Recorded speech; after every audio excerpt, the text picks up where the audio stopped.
Thank you so much, Mr. Davarin, for the kind introduction, and it's been a pleasure working with you for the trimester. I learned a ton from you, and you helped me out a lot with my project, so I couldn't be more grateful. So welcome to my project, Building Off-the-Shelf CAR T Cells. All right, so for my project, I worked with Dr. Hans Willem Snoeck, who's a professor of medicine at Columbia University, and he studies the immune system and blood stem cells. And he was the perfect advisor for me because CAR T cells has a lot to do with the immune system, how do you put it into a patient, and also stem cells are one of the ways you can build CAR T cells. So that was such a great, he was such a great resource for me throughout my project, and I'm very grateful that he took the time to talk with me, and we had some great chats about my project. So I'm very grateful and thankful for all of his support. All right, so this is the story behind my project.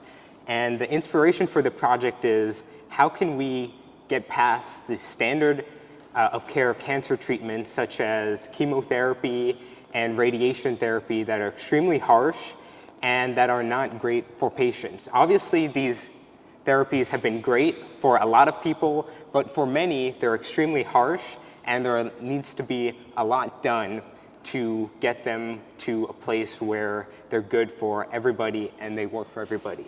So I want to start with a story about a 6-year-old girl named Emily Whitehead, and she was diagnosed with acute lymphoblastic leukemia when she was 6 years old.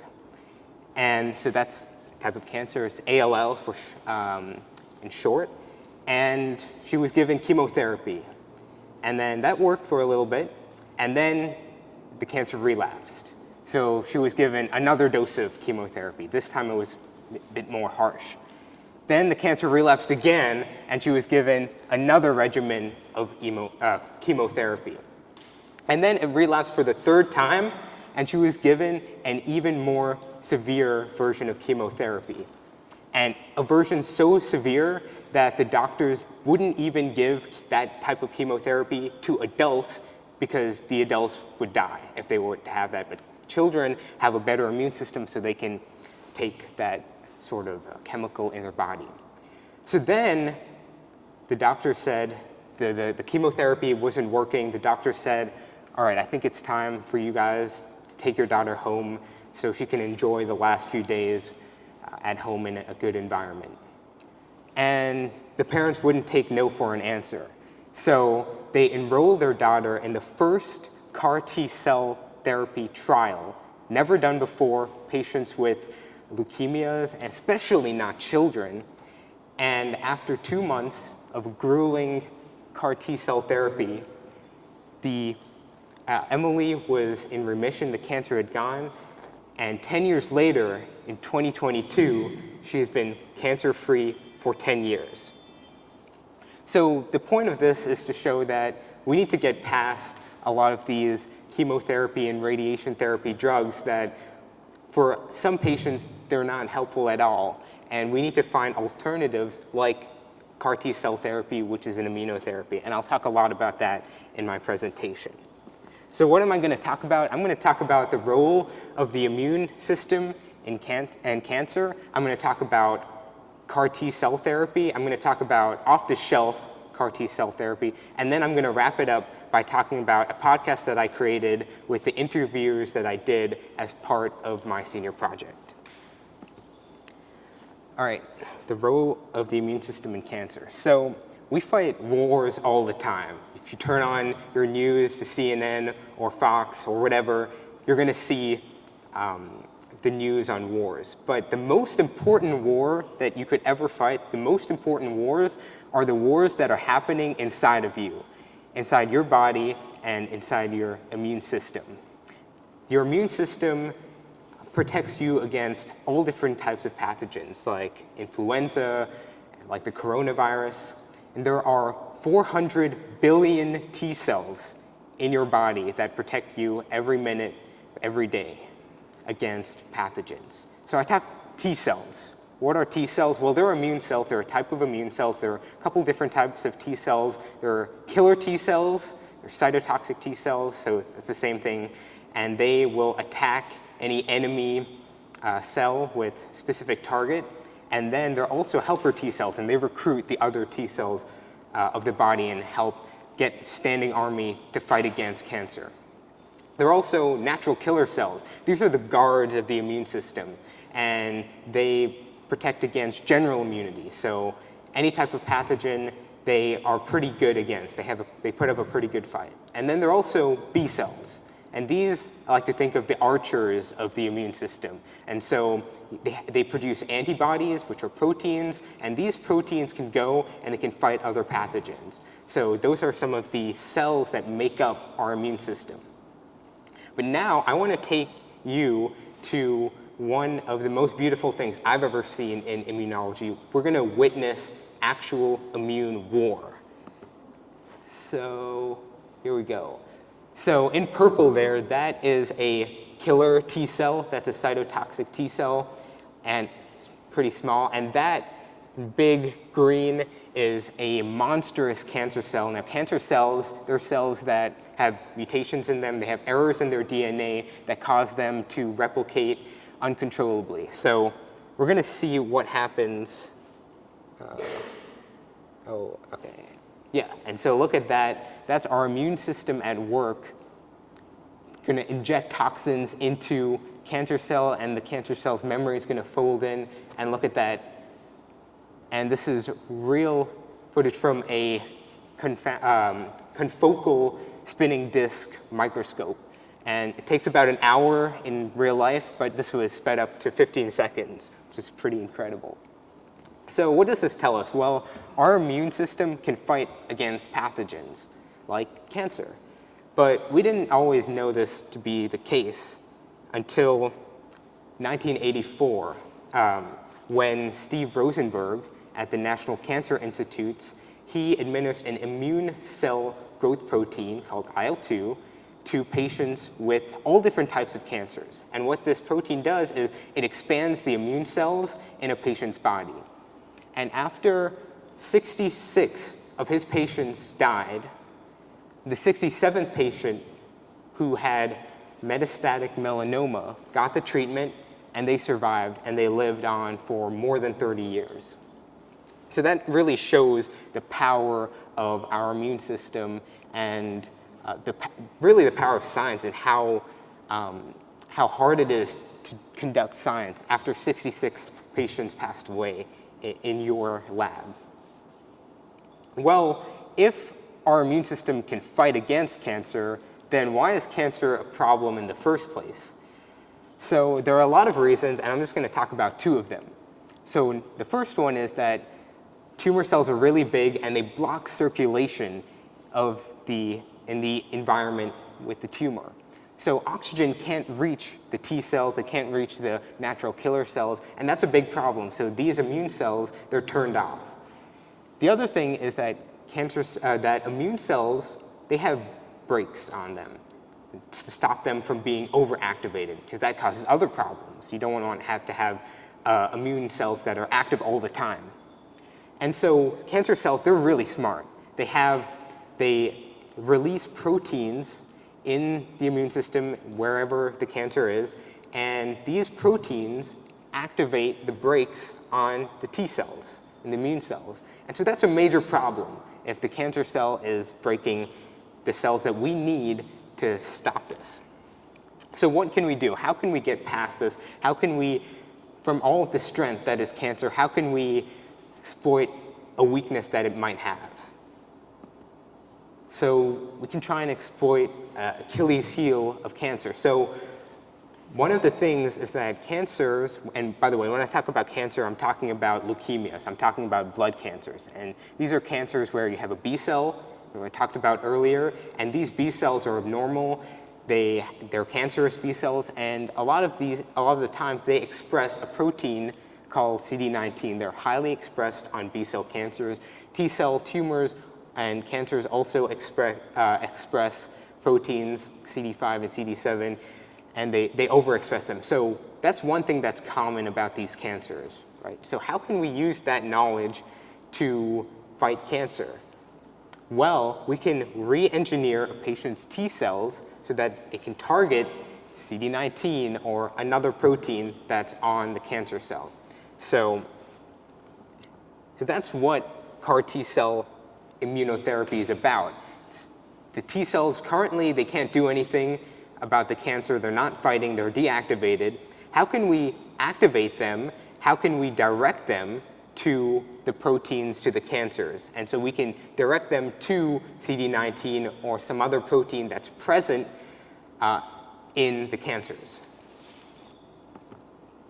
So that's what CAR T cell therapy is. We're re-engineering patients' T cells to target protein. And what is this CAR that we talk about? It is a chimeric antigen receptor. And that's just a fancy way of saying it's a protein that helps navigate the cell to the tumor. And so how do you make a therapy like this? Well, you have a patient who needs the therapy. They have ALL, they have some type of blood cancer or a B-cell tumor. And then we take the patient's blood cells out, and then we separate them. So there are a lot of different types of blood cells, and we want to get the T cells. We want to get the killer T cells that will help us fight the cancer. So we take these cells from them, we separate the cells we want, and then we use genetic engineering to engineer a CAR protein into the T cell that will basically act as the navigation system of the T cell. Then we expand these new T cells that we make, and then we put them back into the patient. So this is a great process, has a lot of success in patients with ALL, has 74% to 90% success rate in those patients, and there are a lot of good results that come, but there are also a lot of problems. Manufacturing this therapy can take 2 to 3 weeks, and for some patients, like Sean, who is at MD Anderson, he didn't have 2 to 3 weeks to wait for a CAR T cell therapy to be made in the lab. And so that's a big problem. The other thing is, why does it take so long? Well, you have to engineer these cells in an environment that is safe. You can't let something come into the environment. Maybe a virus finds its way into the cell mixture, and then you really have a problem there. The other thing is you can only produce a limited amount of doses. So if the patient needs 2 doses of the therapy, it's hard to make that because it's another 3 weeks. It's more money, and the cost is extremely expensive. There are also a lot of side effects that are pretty dangerous, and they have to be managed in the right way. So what is the solution to this? Well, the solution is you can build off-the-shelf CAR T cells. And so that's what my senior project was about. It's about how can we build these off-the-shelf CAR T cells. So what does that mean when I say off-the-shelf? It means that it's ready to use. So these cells are built even before the patient enters the clinic. So you're not waiting 2 to 3 weeks, you're not waiting 6 weeks. With the pandemic, there are a lot of shortages, it takes even longer. You cut all that time out, and you already have these cells in the refrigerator at the medical center. The other thing is that you can mass produce these cells. You can make a lot of them. You're not constrained by anything. And these utilize allogeneic CAR T cells, which means these are cells from someone else. So you take my cells, for example, you re-engineer them, and you put them into someone else. And so those are not the patient's cells, they're my cells, they're foreign to the patient. So yeah, we can do this, but there's a really big problem that we'll encounter, and that's rejection. You can't just take my cells and put it into someone else, because that's not how our immune system works, thankfully, because that would cause a lot of problems in general. But the key problem here is rejection. So how can we get past this problem of rejection? So, well, what does rejection mean? Well, our immune system must distinguish between self and non-self. So you need to distinguish between yourself and pathogens, otherwise how are you going to fight pathogens? You need to be able to recognize them. So there are protein complexes that are at the surface of immune cells, and really every cell of the body. And these are called major histocompatibility complexes, MHC for short. They're also called human leukocyte antigens. And they're really important because they are like our social security number, right? They are what tells us who we are. And so my MHC protein complexes are going to be much different than a random patient at MD Anderson who has leukemia. And the other thing is, well, if these MHC complexes are mismatched, then natural killer cells will attack those cells, right? So if I put my cells into someone else, their natural killer cells will attack my cells, and my cells will be rejected. So what can we do to overcome rejection? So there are a couple things we can do. So you might get the war analogy now, right? So camouflage, invisibility, and this is one of my favorite ones, mass destruction. So what's the first thing? Camouflage.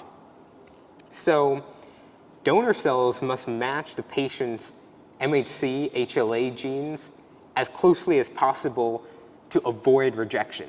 So there's a MHC complex in brown, and you want that to be as close as possible to the cells that you already have in the body. So what does this really mean when I say they have to match? Well, I think, all right, here we go. So you have, every cell has chromosomes, and on the 6th chromosome that you have is the HLA gene. And the HLA genome, there are a lot of different HLA genes. There's HLA A, B, C, and DR. And the idea is you want to match these. So the patient X over there, they have their own HLA genes. They have HLA A, B, C, and whatever. And my HLA genes, if I want to put my cells into them, they have to match as closely as possible. And so there are a lot of different HLA genes. And from my research, I've found that it's likely that there are 4 HLA genes, A, B, C, and DR, that are the most important to match to avoid immune rejection. So again, what does that mean when I say gene HLA-A?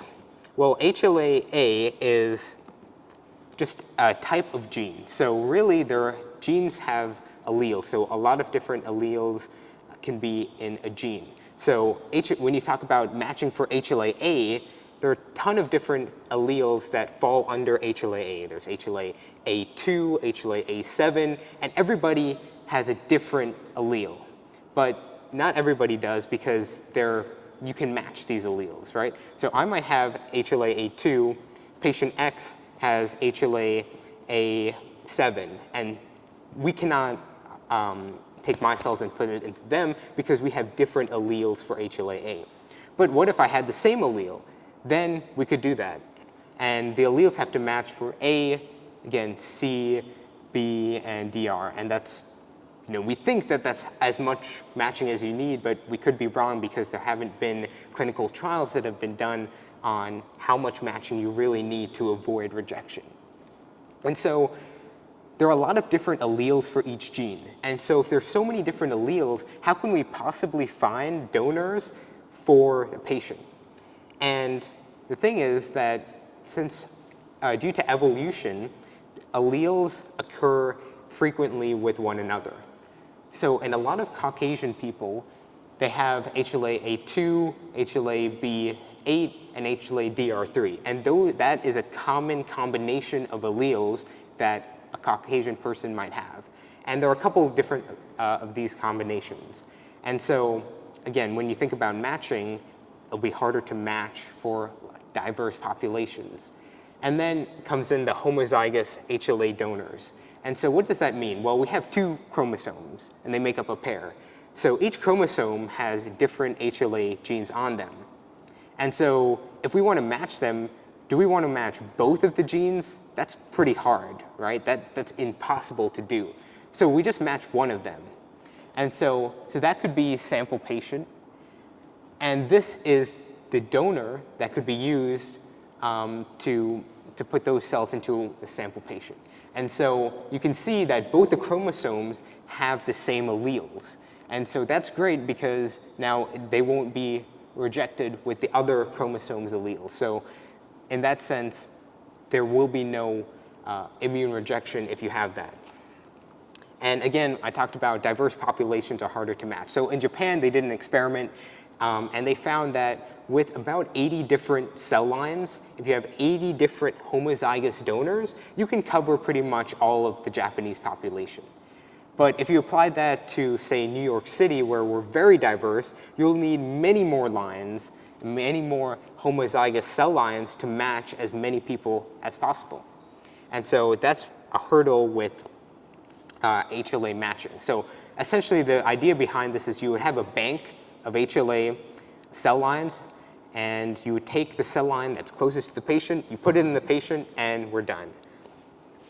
But there are obvious problems with this, and that's the diverse populations. It's hard to do this, hard to bank them. So what if we don't even need these serial codes on our cells? What if we don't even need these HLA MHC complexes? What if we just delete them? What if we make it invisible? So now the cells of the patient's body won't recognize the cells, the foreign cells that we put into them. So they'll evade immune rejection. And we can use gene editing techniques like CRISPR-Cas9, and there are a lot of other techniques we can use to just knock out the genes that are responsible for creating these MHC complexes. And so that sounds great, right? We just take care of it in one go. But the problem with that is when you have a cell that's invisible to the body, let's say that cell becomes cancerous. Then you really have a problem because your immune cell will not detect it, it'll grow on its own, and you have a whole nother problem. And so that's not great. But what if these cells only last in your body for a month instead of a year? And so really, they just take care of the cancer and then they fade away. And that means that they don't persist for that long. And so that's one of the things we have to see. If we have these invisibility cloaks on cells, will they last long in the body? And if they last long, that might be a problem. But if they only last for about a month till the cancer is gone, then it won't be much of a problem. And that, again, only clinical trials will tell us what the deal with that is. So the other thing is you could do mass destruction. And so I talked to the researcher who pioneered this method, and essentially you have your CAR T cells, and they're fighting against cancer cells. But what if you engineer them so that they also fight against the activated T cells and NK cells that are responsible for rejection?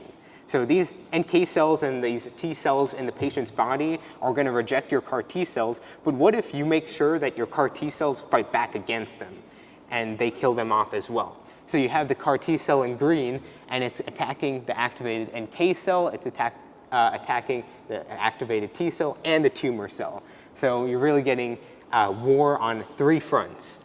And so that's something that could work. But then the problem with that is, well, are you killing your own immune system that is going to protect you from pathogens?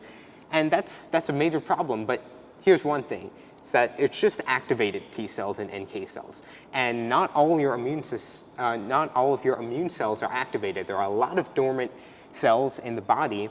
And so you're not killing the entire immune system. The other thing is persistence, and that's something I'm going to talk about a lot, is that if these CAR T cells only persist in the body for a month, then that's not a problem, right? They evade the immune system, they get rid of the cancer, and they're gone. But if they stay in the body for a long time, then we have the problem of making someone have a very bad immunity, and that can lead them to other diseases, which is really bad. So another way we can stop rejection is deleting the brakes on CAR T cells. So I talked about immune cells have brakes, right? If they don't have brakes, then they might be overactivated, and that causes autoimmunity, where your immune cells are fight against the cells in your own body, and that's a problem. So we need these brakes, but cancer cells activate these brakes by producing proteins. So what can we do? Well, what if we use genetic engineering to delete these brakes? So now the cancer cells, that whole effort will be stopped. So you see there's the PD-1 complex, that's the brake that I'm talking about, and PD-L1, that's a ligand, it's a chemical that binds to the receptor and it activates the brakes. So I think that's one of the most important things when it comes to engineering these T cell therapies is you got to get rid of these brakes. So now I'm going to talk about CAR T cell modules. So we know that, okay, here are some things we can do to stop rejection, but what about building the cell itself? How do we build a T cell? and how are we going to have them in the refrigerators of the hospitals in the first place? And so one thing that you can do is you can engineer these cells from stem cells. So what are stem cells? They're cells that are in your embryo from birth, and these stem cells, they differentiate, they transform into the cells of your body. And so that's crucial, that those stem cells make up your skin cells, they make up your blood cells, they make up your nerve cells. So we wouldn't really be here without embryonic stem cells. The other thing is that they can self-renew, they can replicate. And that means we can make a ton of these cells, and we can have a great supply to put into patients.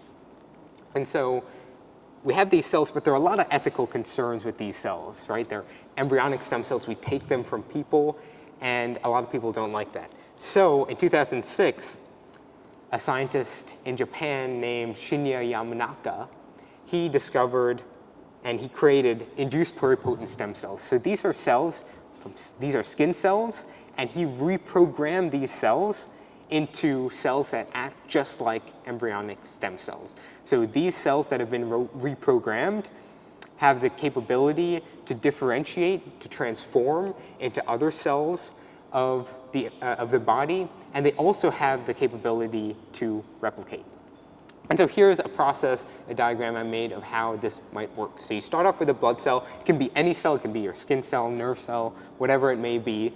You put in these factors that are responsible for making it as close to as possible an embryonic state. So you have these iPS cells, and then you do the editing. You add the CAR protein, you add whatever changes you want to make to avoid rejection. You do all of that, and then you have your CAR-induced pluripotent stem cells. And then you want to differentiate the stem cells. So you have these stem cells these are CAR stem cells, and you want to get from that to CAR T cells. So you get from the stem cell to the T cell. And how do you do that? Well, it's actually not that simple. There are a lot of ways you can do this, but it's unclear, and there's no one way with which you can do this for certainty. And so I actually talked to my advisor a lot about that, since he is a stem cell biologist, and I'll talk more about that in a future slide. And then we expand these cells using whatever protein you want, and you separate the killer T cells. And then you have these cells, they're in the refrigerator, and you can put them into a patient when they arrive and they need it. So why do we use these cells? Well, I talked about this. We already have stem cell banks in New York City, where we have this resource of cells, we have this database, and we can take out the homozygous HLA cells from the cells in the banks. So we take out the homozygous cells, we reprogram them to induce pluripotent stem cells, and from there we can get to whatever cell we want. And so this could be great because we already have the cells in the bank. The other thing is that we can mass produce these cells. We can do this all at once, and that saves a lot of time and a lot of money. But they're not just iPS cells that can be used to create these therapies. There are a lot of different types of cells in the body, and there are a lot of different types of cells that could kill cancer cells. So future research must look at maybe using NK CAR T cells, or there are other cells called gamma delta CAR T cells, and we could go into that, but that would just take away from the presentation, because there's so many different ways you can engineer them, and we still haven't found the best way. Again, I talked about this on the last slide, CAR NK cells, and these cells might be better because they also can kill cancer cells, but they release different proteins that can cause different side effects, and we think that those side effects are much less than the side effects that are associated with CAR T cells. So then now I'm going to get to the interviews. So the podcast, and so I talked with my senior project advisor, Dr. Hans Snoeck, and he builds artificial lungs in his lab. And so that's something really cool. I talked to him a lot about that, but I also talked to him about stem cells. And he said that there is really just one way we can make these T cells, but it's really difficult. And so we need to find the right way to go, and we need to manufacture these cells in a GMP environment. And then he also talked about the stem cell banks and the cord blood banks that are really important in making something like this happen. I also talked with Dr. Mamonkin, who's a professor at the Baylor College of Medicine in Texas. And he does research on the mass destruction strategy. And what he talked about was, well, that's a strategy that works, but we also have to think about other strategies using other cells and making something like that happen. And when I pushed him on, well, why would mass destruction, these activated T cells, be a good idea, he brought up the idea of persistence. These cells may not last in the body for a year, and so then they won't cause a problem. And so that's something great that I learned from that conversation. So what's next? What's next for this research? So one, we have to find an optimal cell type to make CAR T cell therapy.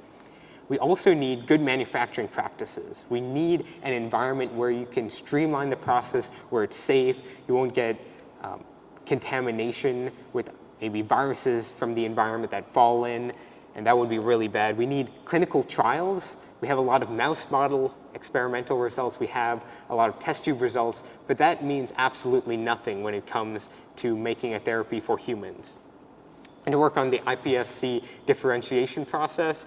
And we also need to understand persistence of CAR T cells and then engineer a predictable living drug. So CAR T cells, they're living drugs, but what if we make it so that they're living drugs, but they act like non-living drugs. They act like Tylenol in a sense that they're predictable. You know when Tylenol is going to work. It's only going to work for 4 hours. So what if these cells, they only work for a month, and you have this curve where they work for 2 weeks, and then they sort of fade away for the next 2 weeks, and we can eliminate the cancer cells in a more mathematical way, where we can predict them. So in terms of cancer research and cancer medicine right now, there's a lot that's going on. It's very exciting. One thing got to keep in mind is cancer as a moral disease. So there are a lot of patients who need CAR T cell therapy, but there's not enough of it available. So a lot of doctors have to choose who gets the CAR T cell therapy and who has to go home and enjoy the last few days with their family. And the other thing is that these products are really expensive. How can you justify having a therapy that's $400,000? That's not affordable for most people. And so that's another problem. And so I was talking with a lot of my interviewees and researchers, and they're very optimistic. Dr. Mamonkin said, we're living in a sci-fi time without the phi part. It's very exciting. There's a lot of things happening. And CAR T cells themselves, we talked about it in the context of blood cancers, but they're just T cells that have been re-engineered. They can also be used to fight against diabetes, against HIV/AIDS, against lupus, and against other solid tumors and cancers like lung disease or maybe breast cancer. We don't know. Maybe they'll work, maybe they won't work, but that's something that only science will tell. So there's a lot of ingenuity going on, a lot with the immune system, and we still have a lot to learn about the immune system. There's still so many questions that we have. We're waiting on so many clinical trials. We want to start so many clinical trials, but at the end of it, this is science, and anything can happen. Thank you.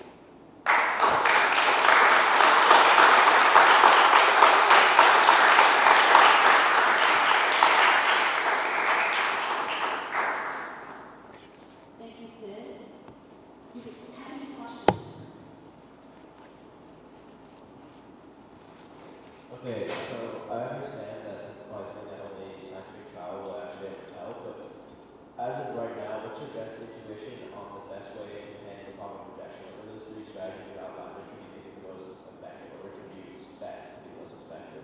Right. So I think that if you're matching people's cells, if you're matching their HLA genes, that's the most safe way to do it, because you know that they won't cause rejection. You're building an MHC complex that's really similar to the patient's MHC complex. So that's a way that, okay, if we do this, I'll feel pretty confident.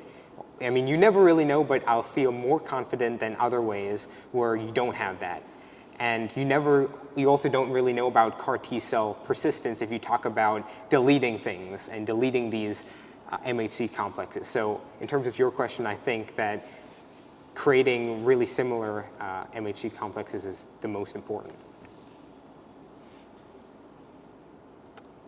Any other questions? Great job, says I was wondering with iPSCs, probably you ran across it, there are some concerns that they can become autonomous after a while. They basically become cancer-like themselves. You know, they kind of, I guess they go rogue in iPSCs. Is this something you looked into or discussed? So your question's on iPSCs going rogue? Yes. Right.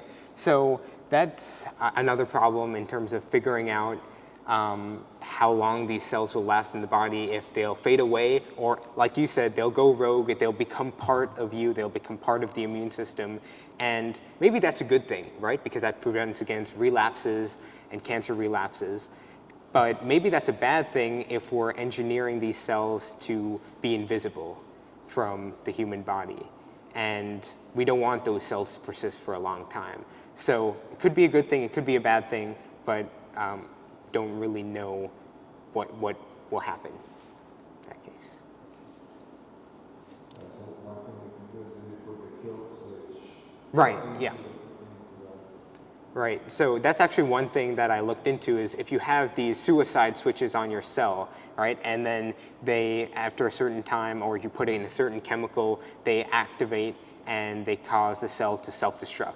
And that certainly is a way that we can mitigate this problem, and it's also something I talk about in my research paper. Thanks. Any other questions? All right. Got that in front. So are you going to continue to focus on this field moving forward? Because it seems like you're very drawn to the area of being elements in the therapies. Yeah, this is something I definitely want to continue learning about because there's so many things that are unknown when you talk about the immune system. Half the things that I talk about, if you keep digging and you keep asking questions, there's a lot that you'll find you don't know at all. And for every answer I found, there are about 10 other questions that I found that I didn't know what that was about.